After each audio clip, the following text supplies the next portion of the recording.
Balik mga kapuso sa GMA Regional TV Live ang hiskot ta karon sa natad sa turismo atong adtuon kining usa sa labing inila nga tourist destination sa Cebu City sa Bukirang Bahin.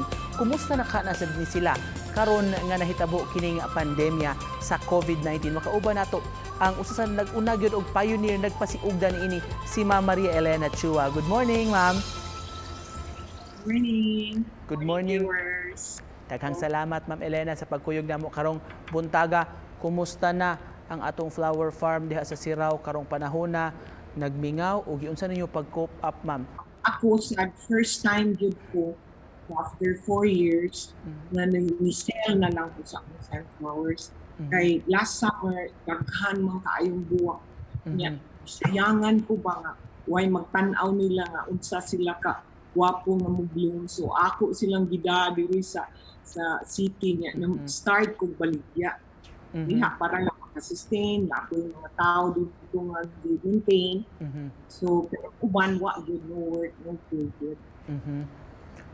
Kung matugtan na mo, Ma'am, puhon nga maka-open balik sa garden, unsa na ka ang new normal para sa mga tourist attractions like Sirao Flower Farm, Ma'am?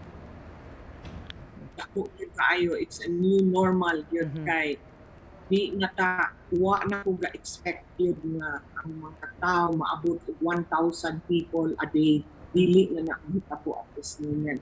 Kay mo control naman ta sa mga tao unya kanang Filipino ang atoang mga tourists karon kanang mga Filipino so lesson na unya by booking na tingali ang ato ang pagsulod dili na sa una pareha nga musulod lang sila dikit-dikit for safety po to mga puansad safety for safety sa ato protocols mag face mask ang uban magtinanglan mag face shield na alcohol na may provide so that's the new normal na karon.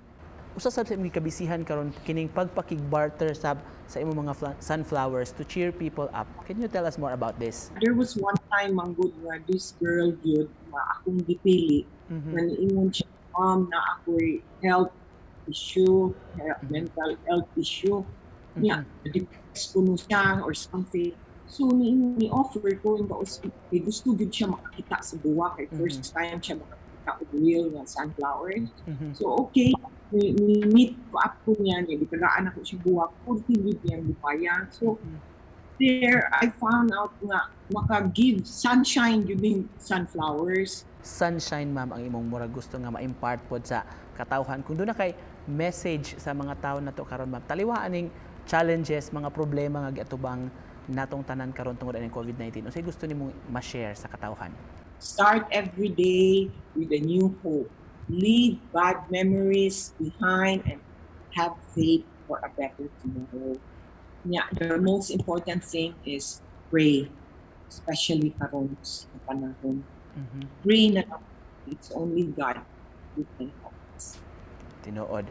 And we look forward to visiting Sirao Garden puhon, Ma'am, during better days.